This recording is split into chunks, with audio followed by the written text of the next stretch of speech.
ఓం శ్రీ గురుభ్యో నమః. హరి ఓం గం గణపతయే నమః. ఓం జ్ఞానానందమయం దేవం నిర్మలస్ఫటికాకృతిం ఆధారం సర్వవిద్యానాం శ్రీ హయగ్రీవముపాస్మహే. ఓం శరదిందు సమాకారే పరబ్రహ్మస్వరూపిణే వాసరాపీఠనిలయే సరస్వతీ నమోస్తుతే. ఆదిత్యాయ చ సోమాయ మంగళాయ బుధాయ చ గురుశుక్రశనిభ్యశ్చ రాహవే కేతవే నమః. నవగ్రహ దేవతాయే నమో నమః. ఈ రోజున వీక్షించేటటువంటి నవగ్రహ భక్తులందరికీ కూడా నవగ్రహ సమాచార విషయంలో మరి ఈ రోజున మనం తెలుసుకోబోయేటటువంటి విషయం ముఖ్యంగా మిథున రాశిలో జూన్ 15వ తేదీన మృగశిర నక్షత్రంలో అడుగుపెట్టినటువంటి సూర్య భగవానుడు, అందులో ఆల్రెడీ మనకి పోయిన నెల మే 14వ తేదీ నుంచి కూడా శుభప్రదాత అయినటువంటి దేవతలకి ఆది గురువు అయినటువంటి గురువు అనగా బృహస్పతి ఈ యొక్క గ్రహము మిథున రాశిలో ఆల్రెడీ నెల రోజులు బట్టి కూడా సంచారం గావిస్తూ ఈ సూర్య భగవానుడు ఎప్పుడైతే జూన్ 15వ తేదీన అడుగు పెట్టాడో ఆ రాశిలోకి అప్పటి నుండి కూడా గురుమూఢమి అనగా ఆయన అడుగు పెట్టడానికి కొన్ని రోజుల ముందే ఆ సూర్యుని యొక్క శక్తి అనగా ఆ యొక్క కిరణాల యొక్క వీక్షణ గురుని యొక్క వీక్షణలను అడ్డుకొని గురుమూఢమిగా మనకి తెలియజేయబడుతోంది శాస్త్రం. అంటే ఈ గురుమూఢమి జూన్ 9వ తేదీ నుండి జూలై 9వ తేదీ అనగా 10వ తేదీ వరకు సూర్య భగవానుడు అంటే రవి గురుల యొక్క కలయిక గురుమూఢమితో శుభకార్యాలకి ఇబ్బందికరమైనటువంటి పరిస్థితులు ఎదుర్కొన్నాయి. అంటే పెళ్ళిళ్ళు కానీ, ఉపనయనాలు కానీ, అట్లాగే గృహప్రవేశాలు, శంకుస్థాపనలు ఇలాంటివి ఏవీ కూడా జరపలేనటువంటి పరిస్థితి. ఎందుకంటే గురువు గ్రహాలన్నిటిలోకి అత్యంత శుభ ఫలప్రదాయకుడు. పూర్వపుణ్య ఫలాలన్నిటినీ కూడా తృప్తిగా మానవుడికి ఇచ్చేటటువంటి వాడు గురుడే. మరి ఈ రవి మిగతా గ్రహాలన్నిటినీ కూడా మనం నివసిస్తున్నటువంటి భూమిని కూడా తన చుట్టూ చక్కగా తిప్పుకుంటూ తన యొక్క ఆకర్షణ శక్తితో, ఎందుకంటే సూర్య భగవానుడి యొక్క అంతరంలో ఒక చిన్న సూక్ష్మమైనటువంటి బిందువు దగ్గర గాయత్రీదేవి నివాసం ఉంటుందని శాస్త్రవచనం. అందుకని ఆ సూర్యుని యొక్క శక్తి తట్టుకోలేక అన్ని గ్రహాలు కూడా మూఢత్వాన్ని పొందుతాయి, అంటే బలాన్ని కోల్పోతాయి అని అర్థం. వాటిల్లో ముఖ్యంగా గురువు, అట్లాగే శుక్రుడు చాలా విశేషమైనటువంటి శుక్రమూఢమి, గురమూఢమి అనేటటువంటిది మనకి సంవత్సరంలో 2 సార్లు 1 సారో వస్తూ ఉంటాయి. శుభకార్యాలు ఏవి జరపరు. మరి అలాంటి సూర్యుడు, ఈ సూర్యుడు ముఖ్యంగా అధికారాన్ని, అట్లాగే కీర్తిని, హోదాన్ని, ఉద్యోగ దర్పాన్ని, ఉద్యోగ బాధ్యతలను, అట్లాగే పితృశాసనాన్ని అంటే తండ్రి యొక్క ఆశ్రయాన్ని కానీ, తండ్రి యొక్క ఆదరణని కానీ, పితృసేవా మార్గాన్ని కానీ, అట్లాగే హోదా, అట్లాగే కార్యశీలుడు అంటే ఎటువంటి కార్యాన్నైనా సరే అచంచలంగా, నిర్మోహమాటంగా, ముక్కుసూటిగా నిర్వర్తించేటటువంటి వాడు సూర్య భగవానుడు. కాబట్టి ఈ అధికారానికి ప్లస్ మనకి అంతరిక్షంలో గ్రహాలన్నిటికీ రారాజైనటువంటి ఈ సూర్య భగవానుడు ధనాన్ని, కుటుంబ సౌఖ్యాన్ని, సంతాన కారకత్వాన్ని, వివాహ యోగ్యతలని, అట్లాగే సనాతన సాంప్రదాయాలను, గౌరవాన్ని, ఏ విషయాన్నైనా సరే అఖండంగా వృద్ధిని చేసేటటువంటి ఈ గురువు అనగా బృహస్పతి గ్రహము, ఈ 2 గ్రహాలు కూడా మనకి మేషరాశి నుంచి 3వ స్థానమైనటువంటి విక్రమ స్థానము, పరాక్రమ స్థానము అంటారు. ఈ యొక్క స్థానంలో రవికి చాలా విశేషమైనటువంటి సౌఖ్యకరం ఈ యొక్క క్షేత్రం. ఎందుకంటే ఇది రవికి మిత్రుడైనటువంటి బుధుడు యొక్క క్షేత్రం. కానీ గురుడికి మాత్రము ఈ యొక్క క్షేత్రము శత్రుక్షేత్రము. అతను అంత కంఫర్టబుల్గా అక్కడ ఉండలేడు, సౌఖ్యకరంగా ఉండలేడు. అంటే ధనపరంగా కానీ అతను ఇచ్చేటటువంటి శుభాలకన్నిటికీ కూడా గురుడు కొంత ఇచ్చేటటువంటి పరిస్థితుల యొక్క స్థాయి కొంచెం తగ్గే అవకాశం ఉంటుంది. ముఖ్యంగా రవితో కలిసినటువంటి ఈ గురుడు ఈ మిథున రాశిలో ఉండటం ద్వారా కొంచెం ఇంకా పటుత్వాన్ని కోల్పోయి గురుమూఢమి ద్వారా గురుడిచ్చే ఫలితాలలో కొంత కాంప్లికేషన్స్ ఉంటాయి. అట్లాగే కొన్ని ఇబ్బందికరమైనటువంటి పరిస్థితులు కూడా తలెత్తుతూ ఉంటాయి. మరి ఈ వ్యాపార క్షేత్రమైనటువంటి ఈ యొక్క మిథున రాశిలో రవి మరియు గురుడు రెండు కూడా మిత్రగ్రహాలు, అతిమిత్రగ్రహాలు. సూర్యుడికి గురుడికి కూడా మిత్రత్వం చాలా ఎక్కువ. మరి ఈ రెండు మిత్రగ్రహాలు ఈ బుధరాశిలో వ్యాపార క్షేత్రము అంటే లావాదేవీలు, వ్యాపారంలో ఎటువంటి లావాదేవీలైనా సరే ఈ యొక్క క్షేత్రంలో ధనకారకుడైనటువంటి గురుడు, అధికారాన్ని నాయకత్వాన్ని కలిగినటువంటి రవి, ముఖ్యంగా అది ఆ అధికారం అంటే అది పారిశ్రామికవేత్తలు కావచ్చు, లేదా రాజకీయ రంగంలో నిపుణులు కావచ్చు, రాజకీయ రంగంలో చతురతని చేసేటటువంటి పెద్ద పెద్ద నాయకులు కావచ్చు, ఏ పోస్టులో ఉన్నటువంటి వాళ్ళైనా సరే, అట్లాగే ముఖ్యంగా న్యాయస్థాన జడ్జీలు కావచ్చు, టీచర్లు కావచ్చు, వ్యాపారాన్ని ఈ సమయంలో సద్వినియోగం చేసుకునేటటువంటి వారు ఎవరైనా సరే ఈ రవి గురుల్ని ఏ విధంగా ఆరాధిస్తే మంచి జరుగుతుంది, శుభప్రదం అవుతుంది.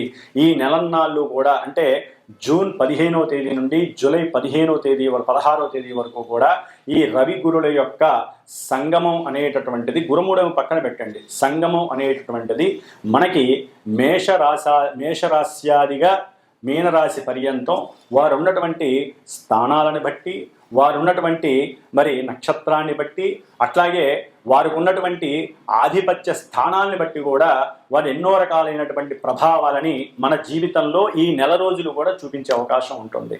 అందులో ముఖ్యంగా ఇంకొక చిన్న విచిత్రమైనటువంటి విషయం మనకి కనపడుతోంది. రాహువు. ఈ రాహువు కుంభరాశిలో ఉన్నాడు మహానుభావుడు. ఈ రాహువు తన యొక్క ఆ వక్ర దృష్టితో చక్కగా గురు మహానుభావుణ్ణి, మిథున రాశిని, వ్యాపార క్షేత్రాన్ని, ఇప్పుడు రవిని కూడా చూస్తున్నాడు రాహువు. గురుడు చూస్తే రాహు యొక్క నక్షత్రంలోకి మనకి మొన్ననే వచ్చాడు 14వ తారీఖున. అంటే గురుడికి రాహువుతో అత్యంత సంయోగ స్థితి నడుస్తోంది. దీనినే శాస్త్రరీత్యా గురు చండాలత్వ యోగము అని కూడా అంటారు. గురు చండాలత్వం మహాదోషప్రదం ఇది. అంటే సనాతన ధర్మాన్ని పక్కన పెట్టేటటువంటి తత్వం కలిగి ఉంటారు కొంతమంది జాతకులు. అట్లాగే ధనపరమైనటువంటి ఎన్నో అప్లికేషన్స్ అనేవి జరిగే అవకాశం ఉంటుంది. సెన్సెక్స్, షేర్స్ యొక్క విషయాలలో వృద్ధి జరిగే అవకాశం ఉంటుంది, కానీ కొంత వారి యొక్క జ్ఞానాన్ని కనుక సరిగ్గా యూజ్ చేయకపోతే మటుకు చక్కగా పతనం అయ్యేటటువంటి పరిస్థితి ఉంటుంది. ప్రపంచవ్యాప్తంగా ఈ యొక్క గురు చండాలత్వ యోగం అనేటటువంటిది షేర్ మార్కెట్ మీద కొంచెం ప్రభావితం చూపిస్తుంది అనుకోవడంలో తప్పు లేదు. అట్లాగే న్యాయస్థానాల్లో కూడా అబద్ధపు సాక్ష్యాల ద్వారా కూడా కొంతమంది తప్పు చేసిన వాళ్ళు బయటపడే పరిస్థితులు ఉంటాయి. దాని ద్వారా కూడా కొన్ని విపరీతమైనటువంటి పరిస్థితులు మనకు కనిపించే అవకాశాలు ఈ నెల రోజుల్లో కనిపిస్తున్నాయి. ముఖ్యంగా ఈ యొక్క మిథున రాశిలో రవి ఆరుద్ర నక్షత్రంలోకి వచ్చినప్పుడు, ఆల్రెడీ గురుడు ఆరుద్ర నక్షత్రంలో ఉన్నాడు, రవి చూస్తే కుజ నక్షత్రంలో ఉన్నాడు. ఈ కుజరాహుల యొక్క సంయోగ స్థితి ఆల్రెడీ సింహరాశి, కుంభరాశికి నడుస్తోంది. ఈ విధంగా ఈ యొక్క నక్షత్రాల యొక్క ప్రభావం వలన రవి గురులకి కుజరాహు కేతు గ్రహాలకి సంబంధం ఉండటం ద్వారా ఆర్థికమైనటువంటి విషయాలలో చాలా జాగ్రత్తగా ఉండాలి. అట్లాగే అధికారులు కొంచెం జాగ్రత్త వహించటం మేలు. ఎందుకంటే మనం చెప్పే ప్రతి మాట, ఎందుకంటే 3వ స్థానం మిథునం అనేటటువంటిది కమ్యూనికేషన్ వ్యవస్థకి సంబంధించినటువంటిది. అంటే ప్రపంచ దేశాల మధ్య కమ్యూనికేషన్ వ్యవస్థలో ఎన్నో ఒడిదుడుకులు కలిగే అవకాశం ఉంటాయి. ఈ రాయబారులు ఉంటారు, అంటే మధ్యవర్తిత్వం చేస్తూ ఉంటారు, విదేశీ రాయబారత్వం అంటారు. వీరు గనక ఒక మాట అటు ఇటు గనక పొల్లు పోతే ప్రపంచ దేశాలకే అరిష్టాన్ని సూచించేటటువంటి యోగంగా గురుచండాల యోగం కనపడుతోంది. అట్లాగే రాహువు యొక్క దృష్టి, గురువు యొక్క దృష్టి, ఆ అన్యోన్య పంచమ నమకాల యొక్క దృష్టి కొంత అవయోగకరంగా మనం భావించాలి. కాబట్టి దీనికి తగ్గట్టుగా వారు ఎవరైతే కొన్ని రాశుల వారు ఉన్నారో ఆ రాశుల వారు ముఖ్యంగా ఈ నెల రోజులు కూడా ఎవరైనా సరే సాధ్యమైనంత వరకు ఈ గురు చండాలత్వం అందరికీ సంబంధించింది, గురువుకే పట్టింది చండాలత్వం రాహు వలన. కాబట్టి ఈ చండాలత్వ దోషం పోవటానికి మహన్యాసపూర్వక ఏకాదశ రుద్రాభిషేకాలు కానీ, లేకపోతే శివాలయాలలో గురువారాల పూట, శనివారం పూట కానీ, ఆదివారం పూట కానీ రుద్రాభిషేకాలు, రుద్రార్చనలు చేయించుకోవటం, అట్లాగే కాశీ క్షేత్రమో శ్రీశైల క్షేత్రానికో వెళ్ళి దర్శన భాగ్యాన్ని చేసుకోవడం, అంటే శివుణ్ణి ఎక్కువగా ఆరాధించటం, ఓం శివాయ గురవే నమః అనేటటువంటి మంత్రాన్ని ఎక్కువగా స్మరణ చేయటం ద్వారా వీరికి కలిగేటటువంటి కొన్ని ఇబ్బందికరమైనటువంటి విపత్కరమైనటువంటి ఆటంకాలు, అట్లాగే కొంతమంది పెద్ద పెద్ద వాళ్ళ యొక్క వాళ్ళ నుంచి కలిగేటటువంటి ఇబ్బందుల నుంచి తప్పించుకునేటటువంటి అవకాశం ఎక్కువగా ఉంటుంది. కాబట్టి సూర్య గురులు, రవి గురులు మిత్రులు కాబట్టి దీని యొక్క ప్రయోజనం ఉంటుంది. వాళ్ళు ఉన్నటువంటి ఆధిపత్య భావాలను బట్టి కొంత అప్రయోజనకరమైనటువంటి పరిస్థితులు కూడా ఈ నెల రోజుల్లో కూడా కొన్ని రాశుల వారికి కనపడుతూ ఉంటాయి. కాబట్టి మేషరాశి నుంచి మీనరాశి వారి వరకు ఏ రాశుల వారికి ఈ రవి గురులు ఇక్కడ ఉండటం ద్వారా శుభాలు జరుగుతాయి, కొంతమందికి ఇబ్బందులు కలుగుతాయి అనేటటువంటి విషయాన్ని మనం చక్కగా తెలుసుకోగలిగితే గనక దానికి తగ్గట్టుగా పరిహారం ఆచరిస్తూ, సింపుల్ పరిహారాలు ఆచరిస్తూ మనం ఈ నెల రోజులు ఈ 2 గ్రహాలు ఇచ్చేటటువంటి ఫలితాలని ఆస్వాదిస్తూ మనం చేసుకునేటటువంటి చిన్న చిన్న పరిహారాల ద్వారా చక్కటి ప్రయోజనాన్ని అట్లాగే రవి ఆత్మశక్తిని ప్రబోధిస్తాడు. అంటే ఆత్మశక్తి ఎక్కడా కూడా నెగ్లెక్ట్ చేయడు. అంత ప్రణాళికల ద్వారా గురుడు కూడా ప్రణాళికాబద్ధంగా చక్కటి లోకజ్ఞానాన్ని ఆస్వాదించి ఆ లోకజ్ఞానాన్ని తను స్వీకరించి వెదజల్లుతూ ఉంటాడు. కాబట్టి ఇప్పుడు కొంచెం బలహీనంగా ఉన్నాడు కాబట్టి గురుడికి ఏం చేయాలో కూడా మనం చూద్దాం.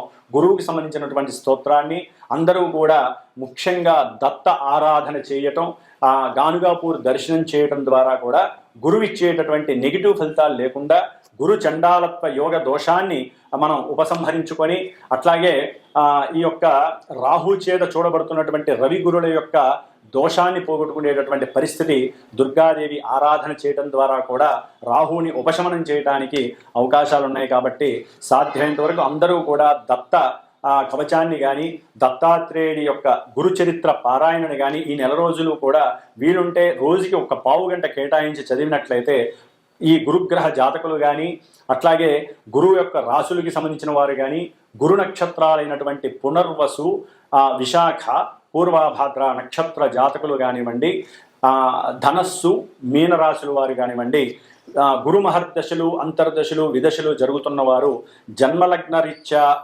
ఉన్నటువంటి పరిస్థితులను బట్టి ఈ గోచారంలో వారికి కొన్ని ఇబ్బందులు కలగడానికి అవకాశం ఉంటాయి. కొంతమందికి అదే అనుకూలమైనటువంటి పరిస్థితులు కూడా కలుగుతాయి.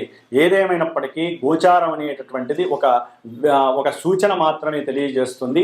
జన్మజాతకం అనేటటువంటిది దశలు, అంతర్దశలు, మనం పుట్టినప్పుడు ఉన్నటువంటి ఆ యొక్క గ్రహాల యొక్క స్థితిగతులు, అవి ఉన్నటువంటి నక్షత్రాలని బట్టి అవి ఆడేటటువంటి ఆటలో ఈ యొక్క గోచారంలో మనం పావులం అవుతాము.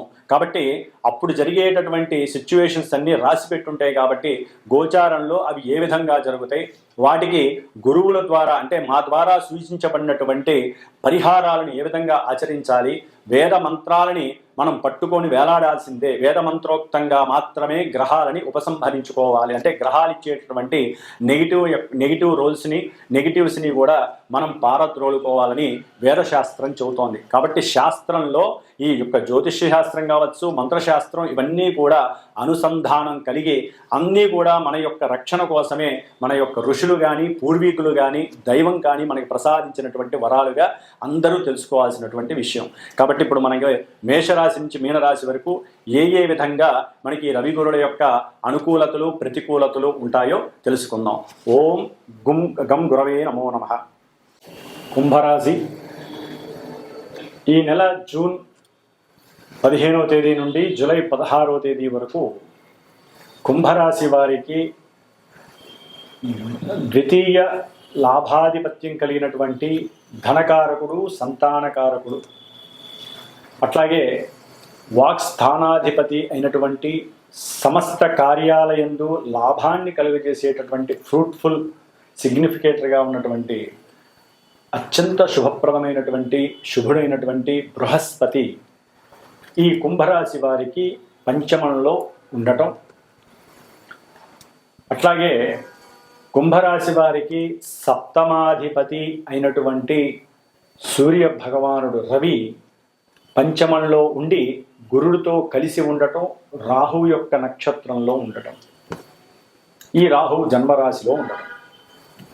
దీని ద్వారా ముఖ్యంగా ఉద్యోగస్తులకి, అది ప్రైవేట్ రంగమైనా లేదా ప్రభుత్వ రంగ ఉద్యోగస్తులైనా సరే, ఎవరైనా సరే, తాము ఆశించినంత ఫలితము ఉద్యోగ అవకాశాలు లేకపోవటము, చేసేటటువంటి ఉద్యోగాలలో వెనకడుగు పడటము, లేకపోతే వస్తుంది అనుకున్నటువంటి ఉద్యోగం సడలింపు లేకుండా వదిలివేయటం లేదా వారు తీసివేయటం, దాని ద్వారా మానసిక అప్రశాంతత, కోరుకున్నది జరగలేదనేటువంటి ఒక నిరాశ, అన్నిటికన్నా ముఖ్యం శరీరం పైన ఏదో పెద్ద బరువు పెట్టినటువంటి పరిస్థితి కలుగుతుంది. అంటే ఆత్మన్యూనతాభావము, ఆత్మశక్తి అనేటటువంటిది చాలా వరకు తగ్గిపోతుంది. పంచమంలో ఉన్నటువంటి గురుడు ఎంత యోగకారకుడో, పంచమంలో ఉన్నటువంటి రవి అంత హీనత్వాన్ని, ఇబ్బందుల్ని కలుగజేస్తాడు. వ్యాపారంలో ఒక రకంగా చెప్పాలంటే వీరు జాగ్రత్తగా, అంటే రవి గురులు మిత్రులు కాబట్టి, అది వ్యాపార క్షేత్రం కాబట్టి వీరు ఉల్లాసంగా, శారీరకంగా కరెక్ట్గా కష్టపడి ఒకరి ఆలోచనలు, అంటే ఎవరైతే భాగస్వాములు లేదా భార్యతో ఒకరికొకరు సంప్రదించుకొని, భార్యాభర్తలు సంప్రదించుకొని వారు చేసేటటువంటి వ్యాపారాదుల్లో చక్కటి ధనలాభం కలగటానికి సరైనటువంటి ప్రణాళికలు ఏర్పాటు చేసుకున్నట్లయితే, ధనాన్ని సరైనటువంటి కమ్యూనిటీలో కానీ సరైనటువంటి స్థానంలో పెట్టుబడిగా పెట్టినట్లయితే చక్కటి ధనలాభము కలుగుతుంది. అట్లాగే భార్యాభర్తల మధ్య అన్యోన్యత, పరస్పర సహాయ సహకారాలు అంది సంతాన సౌఖ్యము కలగటానికి ఉపయోగపడుతుందనే చెప్పుకోవాలి. ఈ యొక్క రవి గురుల యొక్క సంయోగం. రవి పాపి అయి సంతానకారకుడైనటువంటి ఆ యొక్క గురుడితో కంజెక్ట్ అవటం వలన గురువు బలం తగ్గటం ద్వారా రవి అక్కడ కాస్త సంతానహీనత్వాన్ని కలుగజేస్తాడు, మానసిక వికారాలని వీళ్ళని కలుగజేస్తాడు. ఆరోగ్యరీత్యా కాస్త జీర్ణాశయపరంగా కొంత ఇబ్బందులు కలుగుతాయి. థైరాయిడ్ సమస్యలు, చెవిటి సమస్యలు, అంటే చెవికి సంబంధించినటువంటి సమస్యలు వీరిని ఎక్కువగా ఇబ్బంది పెట్టే అవకాశాలు కూడా ఉన్నాయి. శిరోబాధలు ఉండే అవకాశం ఉంటుంది. అట్లాగే మోచిప్పల కింద భాగము పిక్కలు అంటారు, ఆ పిక్కలు పట్టుకుపోవటం, పిక్కలకి సంబంధించినటువంటి కొన్ని సమస్యలు రుగ్మతలుగా దాపరించటం కుంభరాశి వారిని క్షోభ పెట్టే అవకాశం ఉంటుంది. అయితే ఈ నెల రోజులు కొన్ని ఇలాంటి ఇబ్బందులు అనారోగ్యపరంగా వీరిని ఇబ్బంది పెడతాయి.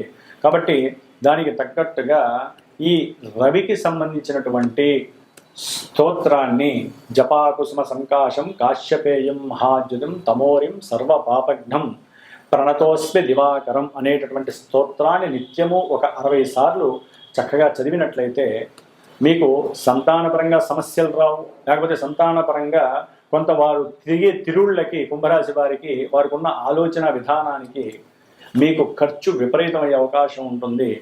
అట్లాగే మీరు చేసే వ్యాపారాదుల్లో కొన్ని అబద్ధపు మాటలు చెప్పి ప్రేలాపన చేసి వ్యాపారాన్ని ముందుకు తీసుకెళ్లాలనుకుంటారు. అక్కడ కూడా కొన్ని అవి బహిర్గతమై మిమ్మల్ని ఇబ్బంది పెట్టే అవకాశం కూడా ఉంటుంది. కాబట్టి కొంచెం జాగ్రత్త వహించడం ద్వారా మీరు అబద్ధాలు చెప్పకుండానే వ్యాపారం వృద్ధి చెందడానికి భవిష్యత్తు మీకు ఉపకరిస్తుంది. పంచమంలో ఉన్నటువంటి గురువు బలవంతుడైతే తప్ప మీకు సంతాన సౌఖ్యము, గృహ సౌఖ్యము, భోజన సౌఖ్యము కలగవు.